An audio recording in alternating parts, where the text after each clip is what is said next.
อาหารก็เหมือนงานศิลปะกว่าจะเสร็จสมบูรณ์ต้องใส่ใจพิถีพิถันรวมถึงต้องมีความคิดสร้างสรรค์และความละเอียดอ่อนสวัสดีครับผมเชฟหนุ่มธนินทร์จันทรวรรณจากร้านชิมบายสยามวิสตอมเจ้าของรางวัลมิชลินสตาร์1 ดาว 5 ปีซ้อนผมเชื่อว่าทุกคนสามารถเป็นเชฟได้ถ้ามีเคล็ดลับคู่ครัวที่รู้ใจเคล็ดลับคู่ครัวของผมก็คือซอสดาวหางเป็นซอสอเนกประสงค์ที่ผมคิดค้นสูตรจากประสบการณ์การทำอาหารมาแล้วทั่วโลกเพื่อให้ได้ซอสที่ดีที่สุดซึ่งสามารถทำให้อาหารของคุณอร่อยติดดาวเพียงใช้เวลาแค่5 นาที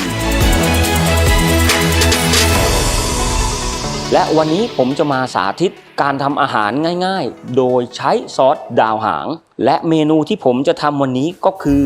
หมูผัดกะเพราพริกสดส่วนผสมอย่างละเอียดจะมีให้ชมท้ายคลิปนะครับวิธีทำนะครับ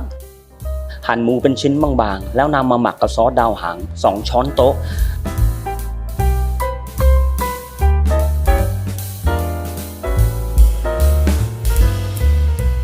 หั่นพริกสดหอมใหญ่เป็นแนวทางยาวหรือหั่นแฉลบ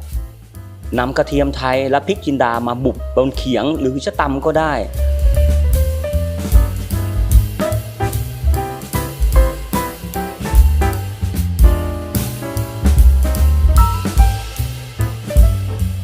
ตั้งกระทะ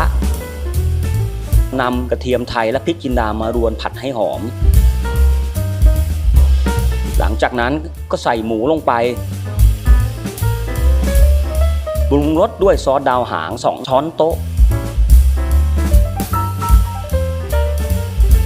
และวัตถุดิบที่เตรียมไว้ทั้งหมดผัดลงรวมกัน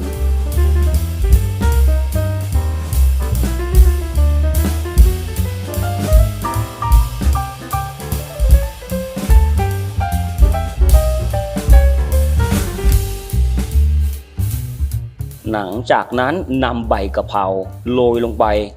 รวนกันให้เข้าที่จัดพร้อมเสิร์ฟได้เลยครับ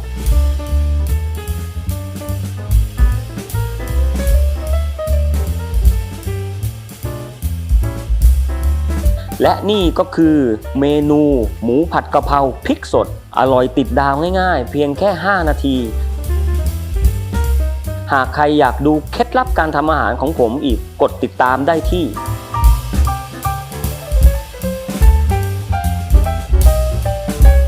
และสำหรับใครที่อยากได้เพื่อนรู้ใจคู่ครัวอย่างซอสดาวหางสามารถเข้าไปดูรายละเอียดและสั่งซื้อได้ที่